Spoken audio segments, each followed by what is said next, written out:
मौजूद नारायणी नदी के दूसरा जो साइड का नदी है, जो नारायणी नदी है उसके पुल पर ये बिहार सरकार के द्वारा बनाया गया है। और यहाँ देख सकते हैं जो खतरास साइड से जो लोग आते हैं वो डायरेक्ट सीधे बस लखनऊ से मुझे लगता है कि मुश्किल से 12 से 14 किलोमीटर बाद बेतिया शहर पड़ता है।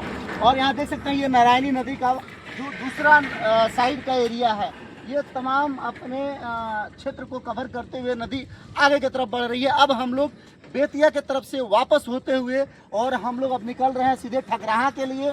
और हम लोग आगे भी आपको दिखाने का प्रयास करेंगे कि इस रास्ते में पूरा जंगल और पूरा जो ये क्षेत्र दिखाई देगा आपको, ये पूरा नारायणी क्षेत्र है।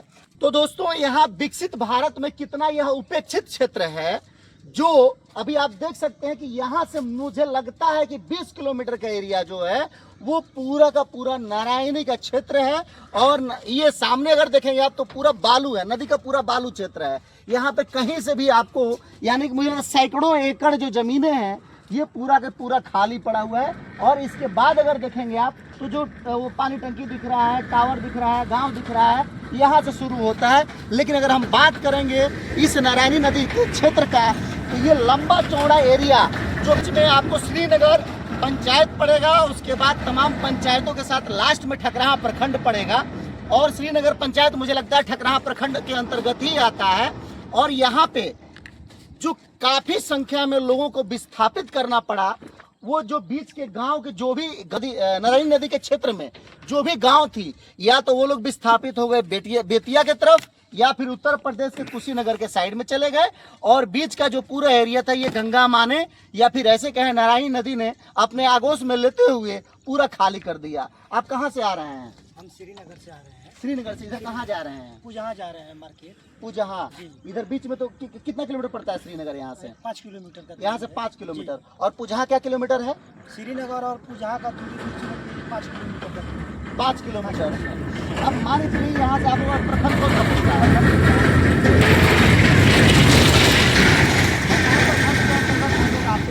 अच्छा, तो अब कोई जब बाढ़ आता है तो आप लोग ठकराहा जाना होता है, तो कैसे जाते हैं? बाढ़ के समय में श्रीनगर की जो भी जानता है, उसके अलावा पूजहा में भी आकर के लोग निवास किए हैं। बहुत तकलीफ करना पड़ता है, मतलब कि पार करने में कितनी बार जान माल की क्षति हो जाती है।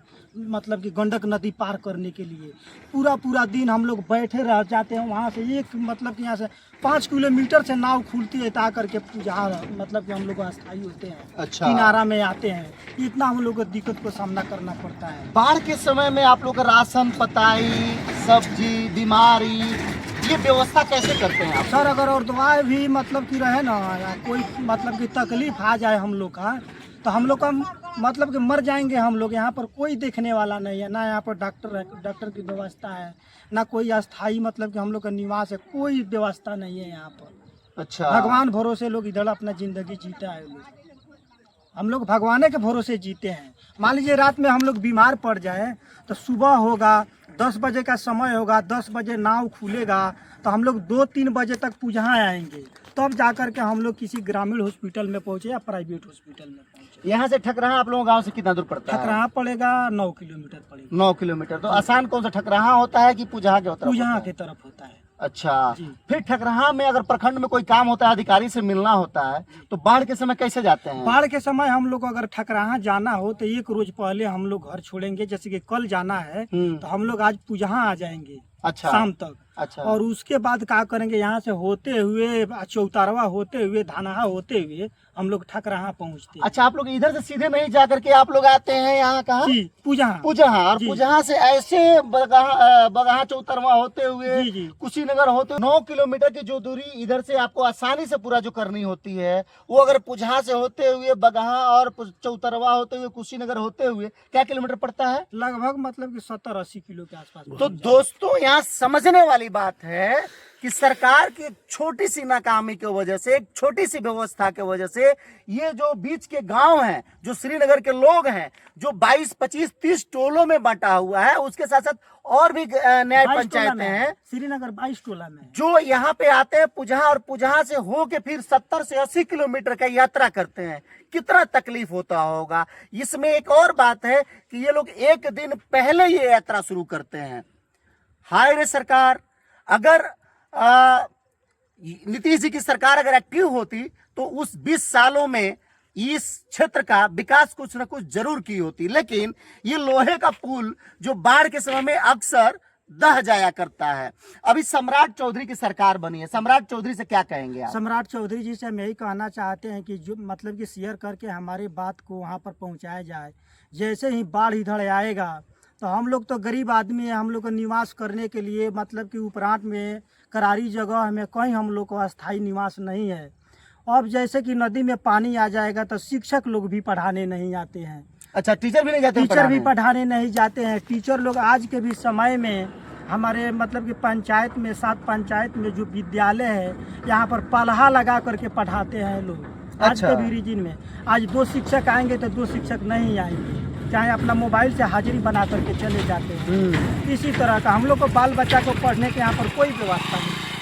और हॉस्पिटल वगैरह है? कोई हॉस्पिटल नहीं, हॉस्पिटल भी नहीं है, चिकित्सक भी नहीं आता है। दोस्तों, एक और बात समझने वाली है कि श्रीनगर जो ग्राम सभा है, ग्राम पंचायत है, वहाँ पे एक भी हॉस्पिटल नहीं है, ऐसा आपका कहना है। और वहाँ पे एक डॉक्टर भी नहीं है। अब ये समझने वाली बात है कि पूरे भारत में कोई ऐसा न्याय पंचायत नहीं होगा जहाँ कम से कम एक प्राथमिक स्वास्थ्य केंद्र की व्यवस्था ना हो या फिर सामुदायिक स्वास्थ्य केंद्र की व्यवस्था ना हो। लेकिन इस दियरा के क्षेत्र में पड़ने वाला श्रीनगर जो गांव है, जो 22 टोलों का पंचायत है, वहां पे इनके अनुसार एक भी सामुदायिक स्वास्थ्य केंद्र नहीं है, जिसकी वजह से मुझे लगता है कि बारिश के समय या बाढ़ के समय उधर के लोगों को अगर बीमारी हो जाए तो शायद मौत के सिवा कोई और रास्ता नहीं है। सामुदायिक भवन है लेकिन चिकित्सक लोग नहीं आते हैं। अच्छा जी, उसके अलावा सबसे दिक्कत की बात है शिक्षा सर। शिक्षा में हम लोग दुर्लभ है। शिक्षा में हम लोग के बच्चों को दयनीय स्थिति है। पढ़ाई भी नहीं होती है, शिक्षक लोग भी नहीं आते हैं, जिसके कारण हम लोग मतलब कि शिक्षक से मुंह मोड़ना पड़ता है। अगला भविष्य अंधकार में है हम लोग का। तो यहाँ पे एक और बात मैं बता दूं, भारत सरकार की तमाम योजनाएं हैं ग्राम सभाओं के लिए, ग्राम पंचायतों के लिए, सर्व शिक्षा अभियान, सामुदायिक स्वास्थ्य केंद्रों के आधार पे अगर देखें तो जननी सुरक्षा योजना है, उसके साथ साथ तमाम टीकाकरण है, उसके साथ साथ अगर शिक्षा की बात की बहुत सारी योजनाएं हैं जो आम जनता, आम किसानों के लिए चलाई जाती हैं। लेकिन ये बिहार सरकार और भारत सरकार क्या करती है जो अभी तक श्रीनगर के क्षेत्र के लोगों के लिए, या फिर ऐसे कहें कि ठकराहा से लेकर के और बेतिया के बीच में जो नारायणी नदी के लिए जाना होता है, या जो रोड बनना है, या जो विकास की बातें हैं, वो इनके लिए कोसों दूर है। और हमें यह देखना है कि आने वाले समय में इस क्षेत्र का स्थिति और हालत क्या रहती है, ये आने वाले समय में पता चले। नहीं रुकते साहब। एक और समस्या है। समस्या सबसे दुर्लभ यह है कि हमारे यहाँ सोलर प्लांट लगा हुआ है। अच्छा, सोलर प्लांट जो कि सोलर प्लांट लगा हुआ है, उस सोलर प्लांट से हम लोगों को किसी दिन लाइट उपलब्ध नहीं होती है। इसी तरह का बंद हुआ है। आज साल भर से पोल लगा दिया जाता है इलेक्शन के टाइम। जैसे चुनाव नजदीक आता है तो पोल का काम मतलब कि हो रहा है 2 साल से, अभी तक लाइट नहीं है। कितने बूढ़े जवान को मतलब कि सांप या बिच्छू के काटने से मौत हो गई है हमारी। अच्छा जी, हम लोग को मतलब कि छोटा इमरजेंसी लाइट धूप में जलाते हैं, दिन भर मतलब कि चार्ज करते हैं, रात को उसी को जोरा खाना खाते हैं हम लोग। तो सौर ऊर्जा अभी तक चालू नहीं हुआ? सौर ऊर्जा अभी तक चालू नहीं है। सारा सौर ऊर्जा श्रीनगर पंचायत का बंद है। लाइट भी नहीं है हम लोग का। इसके चलते हम लोग का और दुख तकलीफ है। तो यहाँ पे अगर लाइट की बात की जाए तो उसके लिए भी ये आम जनता परेशान है। अगले वीडियो में बने रहे, हम श्रीनगर पहुँच के फिर आपको वहाँ की दशा दिखाते हैं। धन्यवाद, नमस्कार।